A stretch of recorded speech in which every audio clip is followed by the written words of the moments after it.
1 second. Oh, where is Marissa when we need her? Okay, here we go.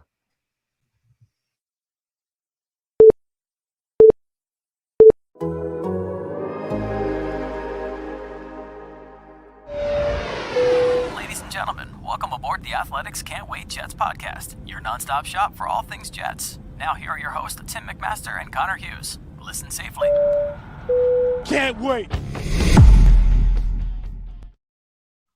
This episode of the Can't Wait podcast presented by BetMGM, the exclusive betting partner of The Athletic. Place your first bet of $10 with BetMGM and win $200 regardless of the outcome of your bet. Just sign up using bonus code AthleticNY. It took 1 second for us to miss Marissa as I hit go live and forgot to roll the open. Oh, it's going to be a long 45 minutes or so, Connor. But we are without Marissa Morris today. Yeah, it's and not only that, it was sitting here in the waiting room and you being like, I can't hear you. I can't hear. I was like, I think it's because I'm not in there. I mean, I see I'm all grayed out. I don't know what's going on here. So yeah, we are absolutely going to be missing Marissa as she takes her much what's the word I'm looking for? Much earned honeymoon with Michael, and it was a gorgeous wedding. All right, so here's how I was going to open the show if everything had run smoothly. I was going to say the NFL offseason rolling on at the Combine in Indianapolis. Connor was there. He is back with reaction to Joe Douglas's presser, Robert Saleh's absence, and more. Thanks for joining us here on the Can't Wait podcast. Tim McMaster here along with Connor Hughes, and no Marissa Morris. As we said, she's on her honeymoon. If you're watching on YouTube, I'll give you a treat here because we were lucky enough, me and Connor, lucky enough to attend the wedding. And here's a little picture of the bride, me and Connor. That's right. Can't wait together for the third time ever. Is that right? Your wedding briefly, because I was there for not very long. And then the golf outing last summer. And then last weekend near the Jersey Shore for Marissa's great wedding. Everything about it was great. It was good times. The food was great. The venue was great. I don't know if you have a review ready to go, Connor. Yeah, it's like 4.5. No, it was awesome. It was incredible. I know Marissa, we had a 2 wedding day that we had to do there because we had Bree's cousin got married as well. So we had to, I remember when the invitation from Marissa's came in, obviously talking to Marissa throughout the whole process, I was so ridiculously excited and Bree was ridiculously excited. And then we get the other one. We're like, oh my God, we've got 2 weddings. What do we do? So we were able to make it work. Like we did the ceremony and half of the cocktail hour for Bree's cousin. And then we got in the car and drove to Marissa's wedding. We were able to make it there for her full cocktail hour. And then obviously the reception and the dancing and all that stuff. And it was a blast. And I will say for all the Can't Wait listeners that were obviously interested and those who followed the Press Box Power Rankings know how obsessed I am with ranking food. It was A+. I mean, the cocktail hour was top tier, whether it was the seafood station, the Italian station. There was a sushi bar that Marissa had set up for us all, which was pretty freaking awesome. They had an entire roll of sushi, sashimi, and then also different kinds of rolls and stuff like that. There was pork buns, which were great. The dinner, obviously, you had the choice of chicken, beef, or steak. The beef was like this unbelievable beef tenderloin, which was just awesome. But probably the highlight, Tim, which unfortunately you missed, but it was undeniably, and here we go, was absolutely the best part of it all, was the dessert hour. And from what I understand, my sources tell me that this was something that Michael Dunn put his foot down for, that I don't think he contributed much to many things during the wedding, as very few grooms do, but this was one that he was slamming his foot down and said, we need to make sure this happens. And it did. It was about, I can't tell you exactly how far through or how deep into the reception it was, because obviously there was much wine. It was late enough that I wasn't there anymore. Yeah, there was much wine. We had to get home. It was about an hour away for us. We had to get home to the baby. Yeah, there was enough wine consumed where the times started blurring together for me. However, there was at one point they cleared out the dance floor and they brought Michael and Marissa back out to the middle and they did a flambe thing where basically they lit all these pans on fire and there was flames and all this stuff and wild. And the reason why they did it completely worked because it distracted me from everything that was going on. Obviously, it was fire, and I've got a little brain that just was like, ooh, wow, ADD, let's go, let's do this. Was that as they did that, the back wall of the Shadowbrook at Shrewsbury, which is where they had their wedding, they completely moved the entire wall away, and it revealed a secret room. And the secret room, as Tim just put up the picture there, was nothing but desserts. There was a gelato station. There was enough pastries that I couldn't even say. There was the chocolate fondue and white chocolate fondue. There was a banana Foster's station. There was a aside from a banana Foster station, there was also waffles. What's the waffle? Belgian waffle station. There was everything. My only gripe with Marissa was that the cocktail hour was so good and the dinner was so good that by the time we got to the dessert hour, I was sitting there going through the desserts like, I want to eat so much more, and I physically cannot put anything else in my stomach. It was almost like it was the worst. It was almost like I wanted to take like a nap break and then go back in and dive in. But Marissa obviously looked gorgeous. Michael looked unreal, and the entire wedding and venue was beautiful. So congratulations to them, and the wedding was surreal. And now Marissa and Michael are off vacationing or honeymooning in Hawaii. So it keeps getting better for the newlyweds. Dan Botter threw this question into the chat. We're going to get to football right after this, but I thought this was funny because indeed Marissa did sit me with the Birds with Friends guys. So it was the Birds with Friends guys and their wives, me and Mandy, another producer here at The Athletic, Danielle, and her guest for the wedding. And then Michael's agent. We're at one table. And then she stuck you, Connor. Teammates. She stuck you with the teammates. I thought was funny. But the tables were right next to each other. Yeah. It was fun though. Like both of those guys were really nice. It was funny though, because you kind of, I'm always fascinated to see how like those types of like people who work in the NFL, like how they operate and how they think and like in a social setting, I mean, and like how do they go about saying, because a lot of these guys, I mean, they're not like flashy, you know, so they're not like, they don't want to just walk around saying like, oh, I play in the NFL. Oh, I'm on an NFL team. Like they kind of just want to be like anyone else and not want the cameras to come out and pictures to come out. So we were sitting at our table, like getting to know everyone, shaking hands. And obviously the two dudes were big, but I mean, I didn't know if they were friends of Michael's from college or high school or whatever. And so I was just kind of, you know, the typical wedding question of like, oh, you know, the bride or groom. And so the one guy's wife goes, oh, we know the groom. I was like, oh, I was like, how do you know Michael then? And she goes, my husband works with him. And like, it took me a second because I originally like canceled. I was like, okay. And I was like, wait a minute, he's a football player. I was like, oh, you play too. I was like, oh, I'm a reporter. I was like, I cover the NFL and the Jets. And actually one of the guys who was there was on the practice squad for the Jets last year. So we were able to talk about that. But it's funny how like when they think you're a fan, like the walls kind of go up and they're like, oh, I just kind of want to be a normal person and not be asked for autographs and pictures. And then when they find you out, you're with the media, the walls kind of come down. They're like, oh, he's not going to want any pictures or anything. But you would think it would be the other way around. Like, oh, is he a reporter trying to get scoops and stuff like that? But no, they were awesome. And like I said, it was a gorgeous wedding, great people there. I did make friends with some random person who I don't know when I rapped every single word of Eminem's "Lose Yourself" in the middle of the dance floor while holding wine, which Bree has video. I should run of that video here. Yeah, we're not going to run that. That video. exists. Yeah, it's a good video. But yeah, so it was awesome. Gorgeous venue. And like I said, congratulations to Michael and Marissa. Although if the beginning of this podcast is any sign, Marissa's got to get her ass back here relatively quick. Yeah, really fast. All right. For those who want Jets content, the Jets content starts at 8 minutes. You can put that in the chat below the YouTube stream. Here we go. So you went basically from the wedding to Indianapolis and the combine. A lot going on. Obviously, the combine was the combine again, sort of. It ended up being that way, I guess. The NFL tried to push back, create this bubble environment. That didn't end up really happening. So it was the combine, except the Jets head coach wasn't there. Robert Saleh deciding to stay back in New Jersey with the coaching staff. Some of the coaches got there eventually, but for the most part, they stayed put and did their other stuff because they had, spent a week coaching at the Senior Bowl and were a little bit behind. And it seems like it was them, it was Sean McVay, and it was Shanahan. So the Niners, the Rams, and the Jets didn't have head coaches represented. Joe Douglas spoke on Wednesday, as did Saleh, via the wonders of technology and Zoom. So, Connor, let's start. I think it's kind of been beaten up by now, but let's start with the Saleh situation, the fact that he didn't go. To me, it really doesn't matter. And it seems like one of those things that if your football team's good and your coach says, I'm not going to go to the combine because we're going to do other stuff, you go, oh, all right. But if your team is the Jets and has suffered for all these years and your coach is one of three, the other two being two of the final four teams playing, says, I'm not going, then you say, okay, what's wrong here?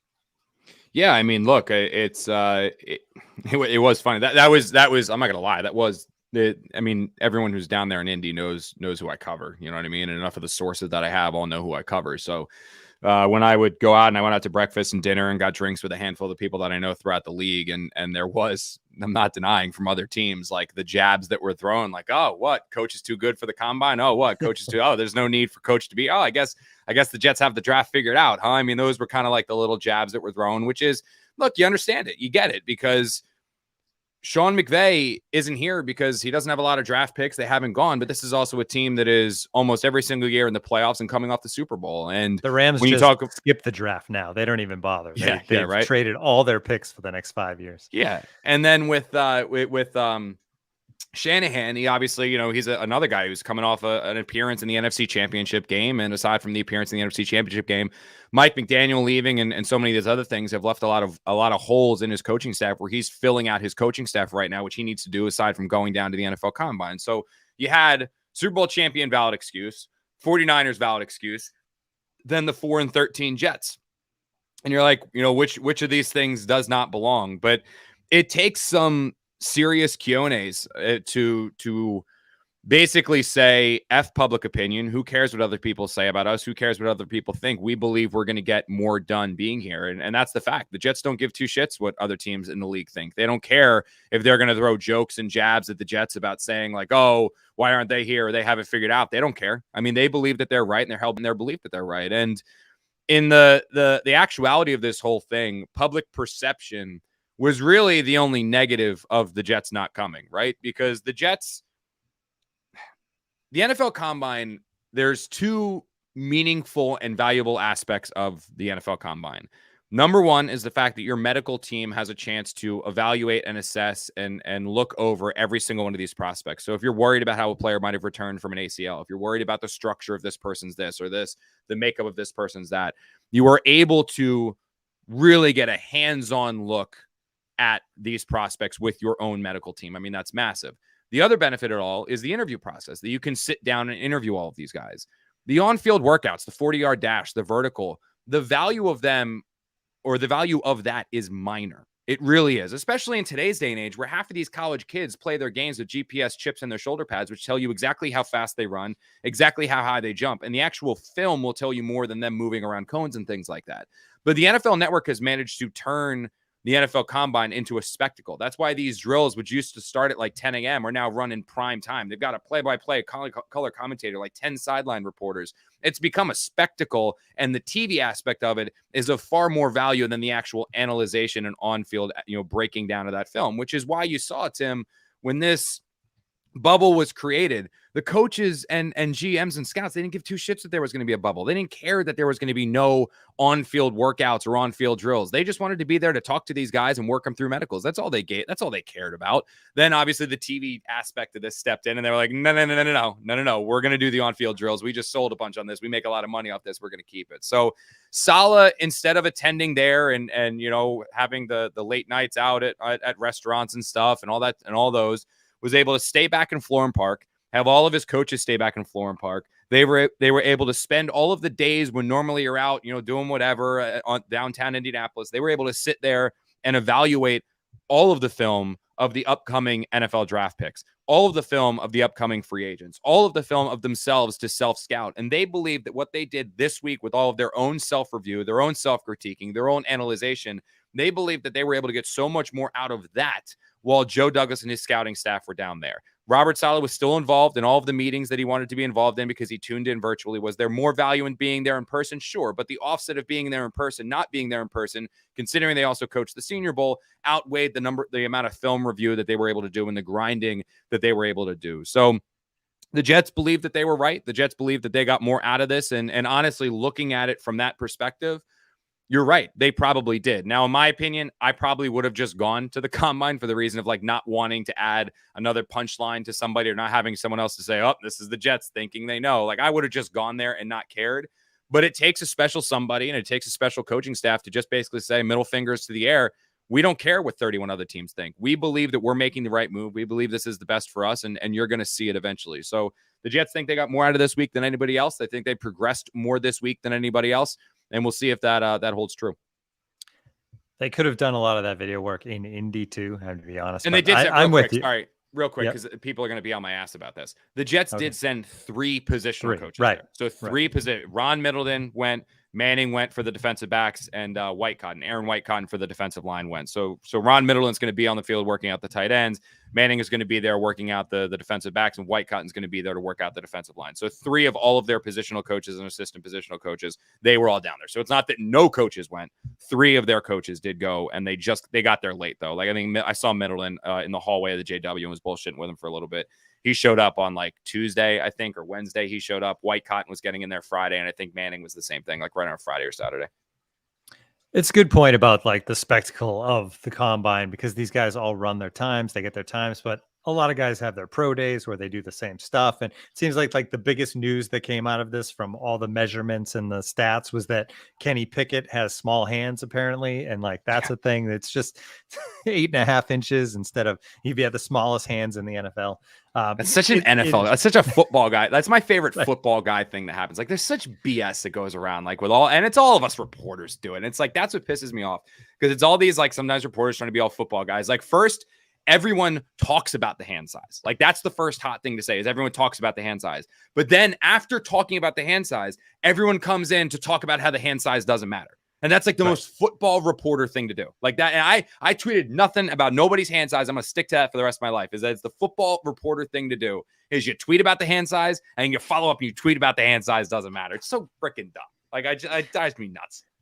We'll find out. We'll see how many times Kenny Pickett fumbles as a rookie next season. And we'll see how many people reference the fact that he has small hands if he does. All right. Joe Douglas spoke on Wednesday. It's a short discussion always at the combine. And, it's a lot of coach speak always too.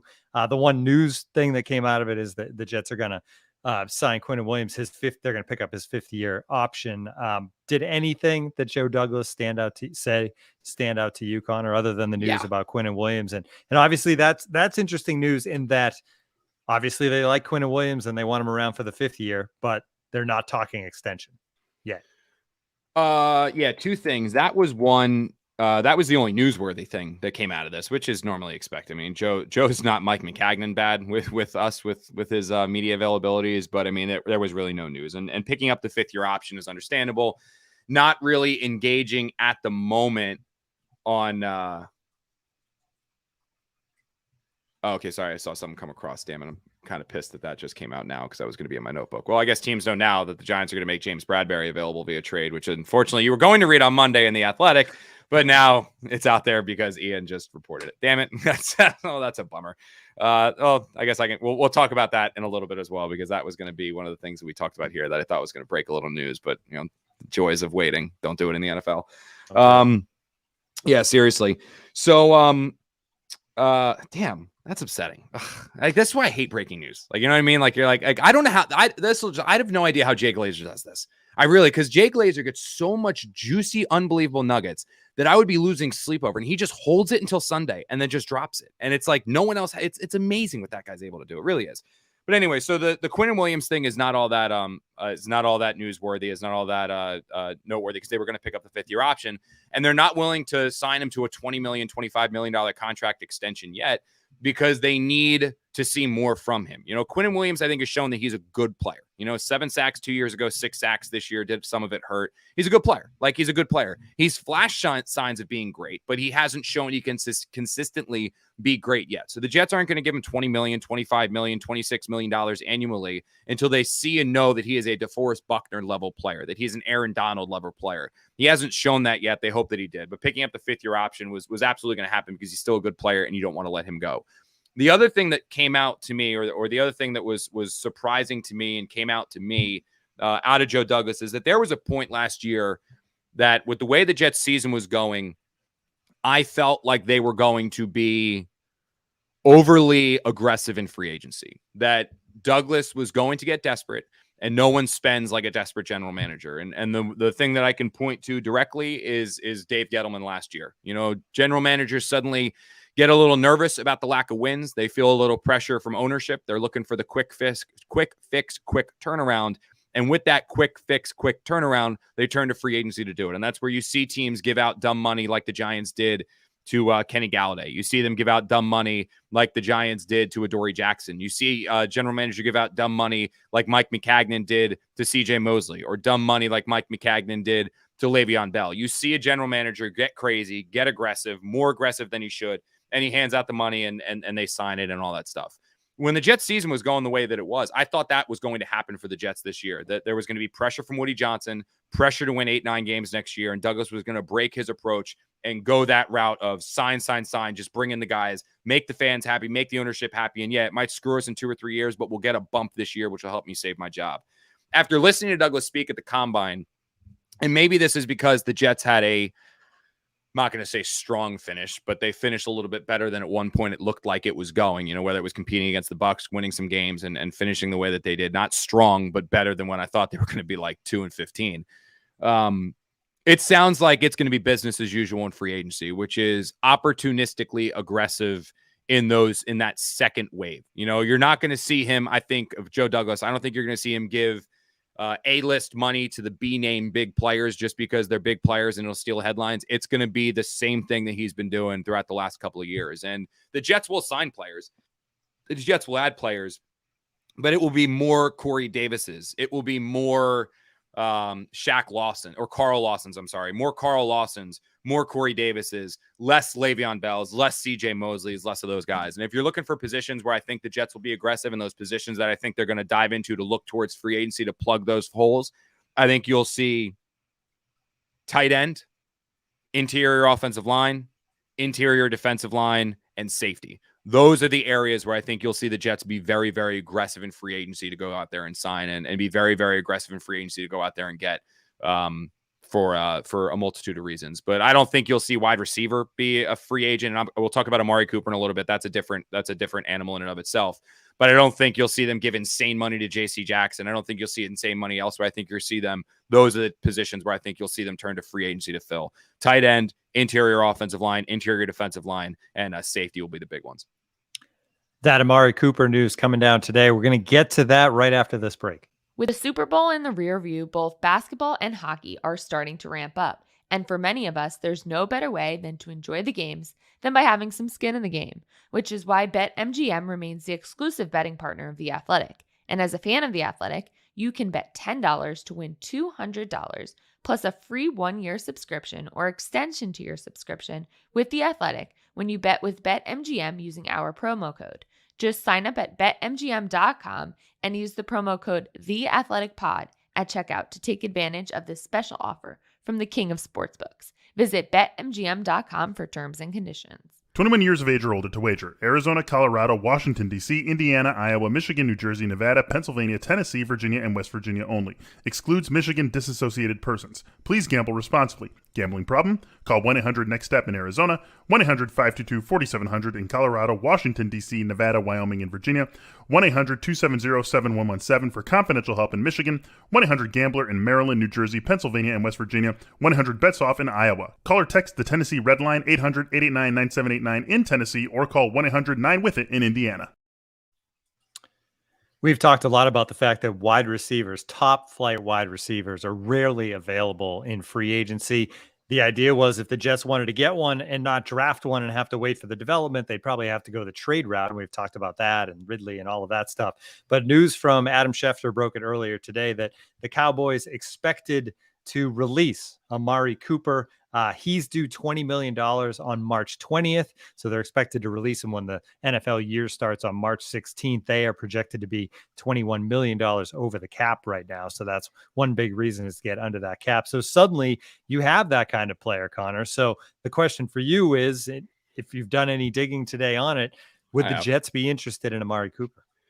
So I would not say they're interested yet, but it would be, they're going to do their homework on it. They are absolutely going to do their homework on it. They're going to do the same homework on it that I started doing when I saw that Amari Cooper was going to hit free agency, because there is this stigma and there is this belief that Amari Cooper is a little lazy, that there's some work ethic concerns, that there's some of those talks and worries and issues that potentially he doesn't necessarily give 100% on every single play. And if you know anything about Robert Saleh, and if you know anything about the culture that the Jets are trying to build and create, that's not a player that they would want to go out there and get. That's not a player that they would want to go out there and add to. Sometimes you can have an environment and a team that you can take gambles on players with that kind of a background and that kind of a concern and that kind of an issue, because you take gambles on them, but then your culture is so strong that it almost elevates the play of everyone around them. And imagine if the Jets had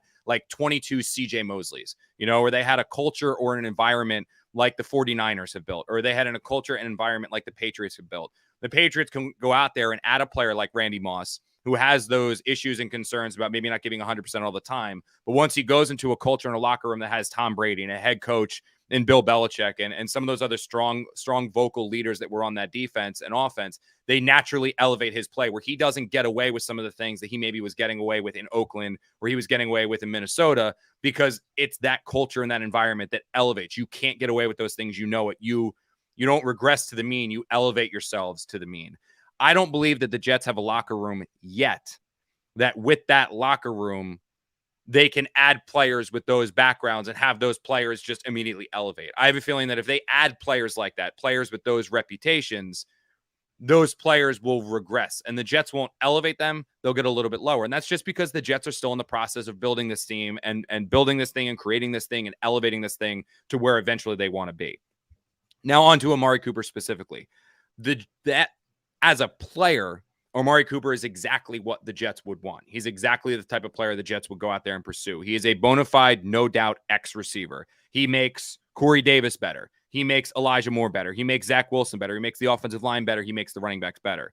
But before the Jets pursue anything with Omari Cooper, they need to ensure and check all of those stigmas and all of that outside noise that kind of centers around Omari Cooper about his work ethic, about his desire, about his intensity. They need to check off those boxes before they pursue, because if they look into him and they explore into him, and they're going to explore and look into him, and they realize those concerns are valid, they're not going to pursue him. If they look into those and they realize, no, you know what? He's a really good player who just had a down year last year because of an injury, and he's absolutely somebody that can make everyone on our team better. They'll go out there, pursue him, and they'll make a signing, and they'll make him in there. He's someone I would watch.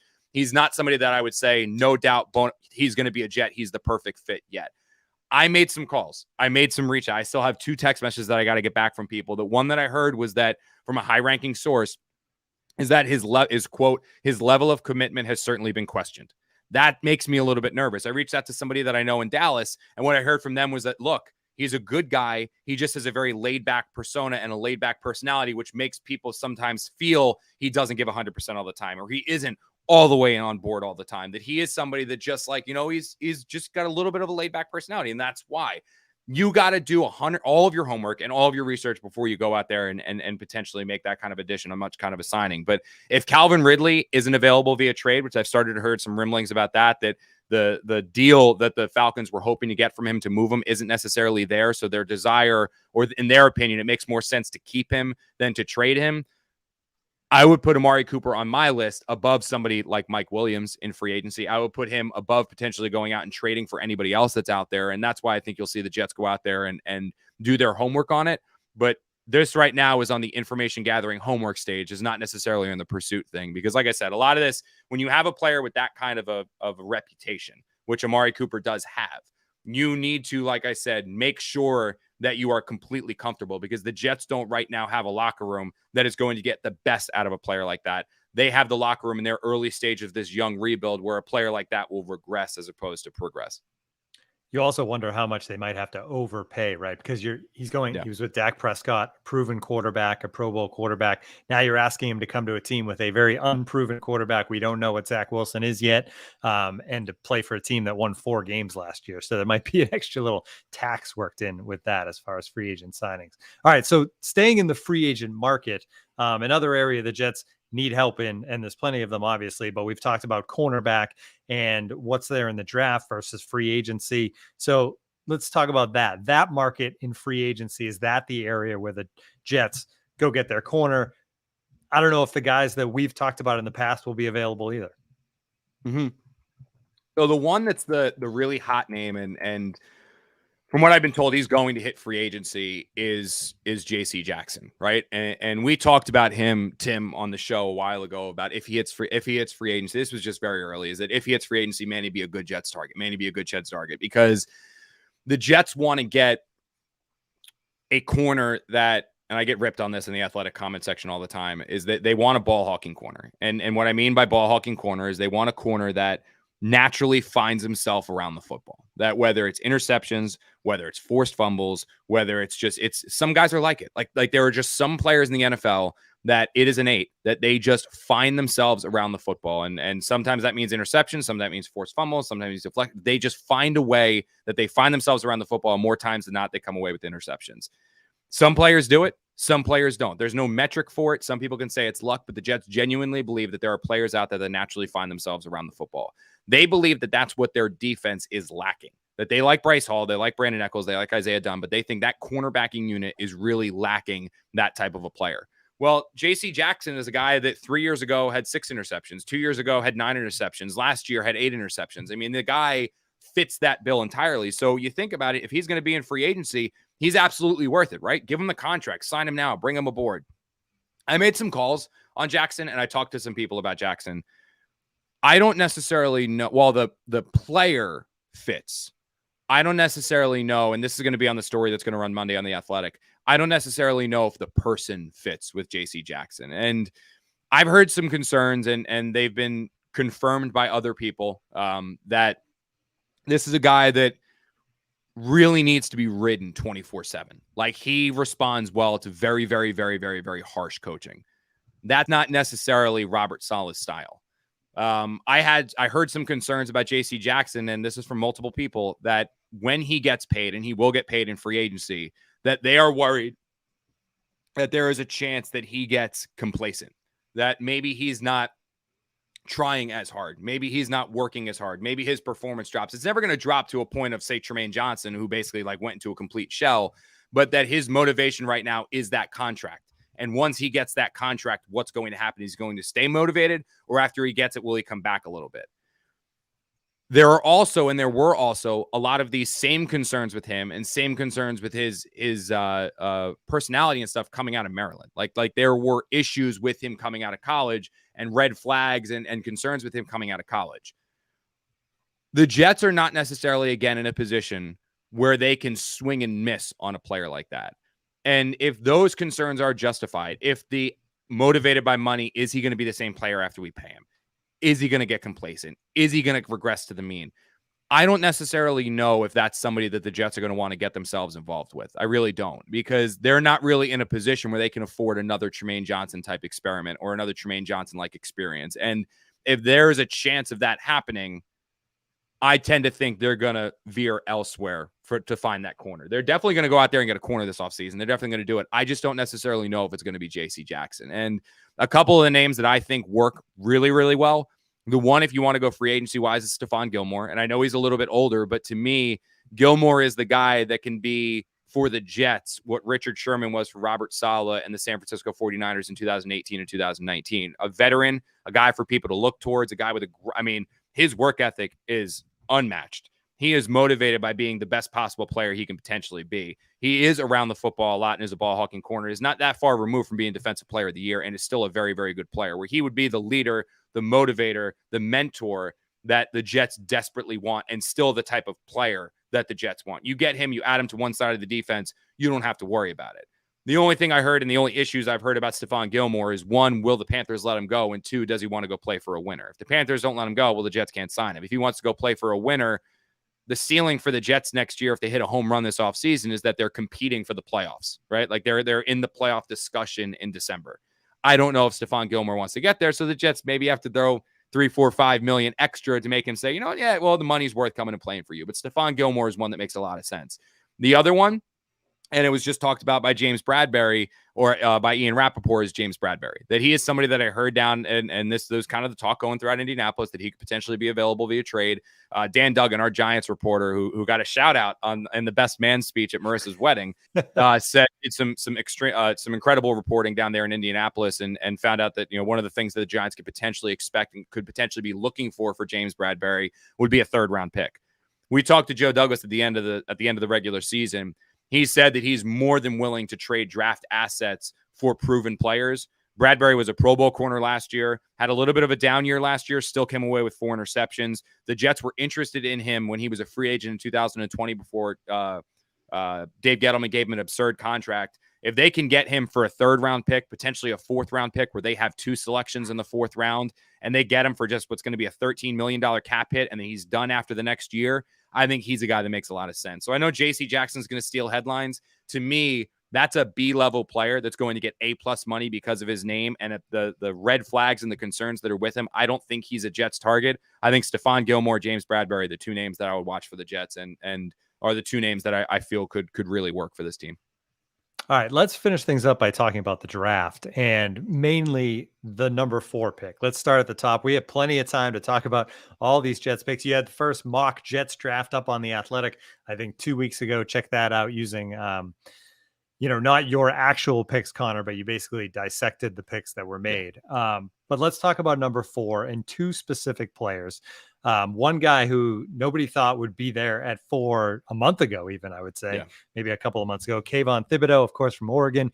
A lot of people were saying number 1 at one point, but the motor is being questioned. He could very easily, in fact, now it's starting to look like he'll almost definitely be there at 4 for the Jets. And then the other thing that's interesting is the guy going the other direction, right? Which is Kyle Hamilton, who's just kind of skyrocketing up boards, but is a safety, not a game-changing safety, but a safety different than most safeties, right? He can do other things. He's a special talent. He's one of the best players as far as talent goes in this draft, but he's a safety. So, you're making the pick, Connor. Those 2 guys are both there. Is it obvious for you? Is it a tough decision for the Jets? What do you think?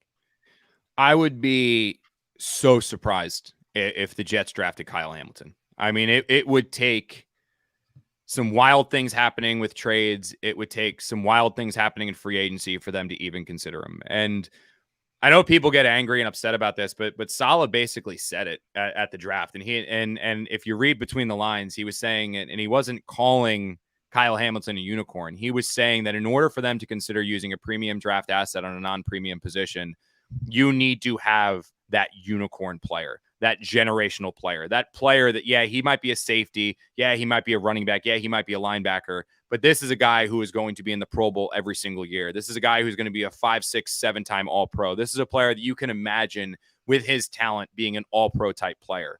Kyle Hamilton might be the best defensive player in this year's draft. He's a very, very good player. I don't know if people look at him and say, that's Ed Reed, and if you're going to go ahead and draft a player like that, safety, running back, linebacker with a top 5 selection, in my opinion, you need to be a team that is so solid at so many other positions that it opens it up where you have the luxury of doing that. The comparison that I would make, and this is one that when I was talking about this, is somebody told me they would be, quote, surprised if Joe Douglas drafted a safety based off of what they know of him.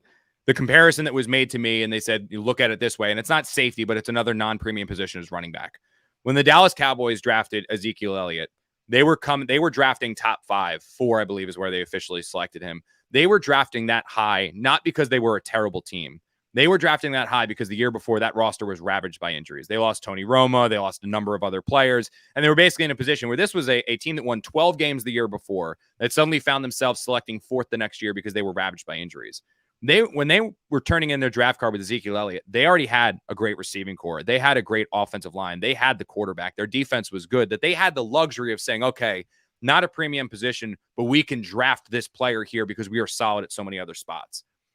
Compare that to the Giants in 2018 when they drafted Saquon Barkley, right? They didn't have an offensive line. They didn't have a defense. They didn't have a quarterback. They drafted the non-premium position anyway. Saquon Barkley was so unbelievable his first year or 2 in the league, but has never been the same since because, again, he is not they needed so many other positions. You can even go to when the Jets, it wasn't the draft, but when they signed Le'Veon Bell. Safety, linebacker, running back, they're like the cherry on top positions. When you already have the ice cream, when you already have the syrup, when you already got the whipped cream, you can add the cherry, right? You don't put the cherry down first. You don't just eat cherries. You put the cherry on last. That's the last position. The Jets need corner. They need 2 safeties. They potentially need a linebacker. They need to fix the interior of the offensive line. They need a right guard. They need an offensive tackle. They need a tight end. They need a wide receiver 1. All of those positions, in my opinion, take precedence over drafting a safety 4th overall. And while Joe Douglas isn't going to tell anyone what he's going to do, he's not going to tip his hand. If you look at every single draft that he has been a part of since 2000, whether it was the Baltimore Ravens, Chicago Bears, and the Philadelphia Eagles, and then the Jets, only twice did he draft a safety in the first round. Ed Reed, and again, he wasn't the one calling the shots, but he was a part of an organization with Ozzie Newsome and the Ravens, and everything he does is with a what would Ozzie do mindset. They drafted Ed Reed, who was 24th overall, and they drafted Matt Elam, 32nd overall. Those are the only two safeties that Joe Douglas was part of a draft that were selected by the team he was a part of. So it doesn't make sense to me why they would do it. It doesn't make sense to others who know Douglas better than I do of why they would do it. And when you look at the history of Joe Douglas in the NFL draft, he doesn't do the safeties. So when the time comes for them to turn in their the draft card with the fourth round or the fourth overall pick on it, I would say it's going to be one of two positions. It's either going to be Kayvon Thibodeaux or it's going to be an offensive lineman. It's going to be Icky, who actually I heard there's a chance he goes 1-1. I heard there's a chance that Icky actually goes as the first overall pick in the draft, which wouldn't be the worst thing because then the Jets are picking from Neal or Thibodeaux. But I think it's either going to be Thibodeaux or it's going to be Neal or it's going to be Icky at number 4. I would be very, very surprised. And the number of people I talked to down in Indianapolis would be very, very surprised if the Jets ended up selecting Kyle Hamilton. Yeah, I think that makes sense. And you think other things with Joe Douglas, right? It's Jamal Adams, safety. Yeah. And despite them saying they wanted to make him a Jet for life and all that, if you look at the actual what went down, they didn't want to make Jamal Adams a Jet for life. They were shocking in that draft, by the way, too. You know, everyone goes crazy. Like, why didn't they trade him to the Cowboys and then draft CeeDee Lamb? They were shopping him that draft. They were trying to trade him that draft. No one wanted him. They just didn't know what the future of the salary cap was going to look like. So they didn't have an option to trade him. Otherwise they would have traded him during the draft. So they made the decision to move on from Jamal a little earlier than what was laid on. Yeah. And there you go. There's another safety that Joe Douglas didn't think highly enough to kind of keep around at a high price. So makes a whole lot of sense. All right. That's going to do it for this edition of the Can't Wait podcast. We're going to be back with you though, at least every other week. Through the draft, but we'll be back for free agency. And if any big news comes down, we'll be here as well. And hopefully next time we're with you, Marissa will be back from her honeymoon because I'm struggling, but I got through it. If you want to join The Athletic, you can do it right now. One of our best deals of the year, $1 a month for 6 months gets you full access to The Athletic. Go to theathletic.com/can't wait. That's all Connor stuff. That's all Dane Brugler's draft stuff. That's all the other sports, all the other leagues. Everything for just $1 a month for the next 6 months. Theathletic.com/can't wait. Connor, I got through it. Thanks for hanging in there. Absolutely.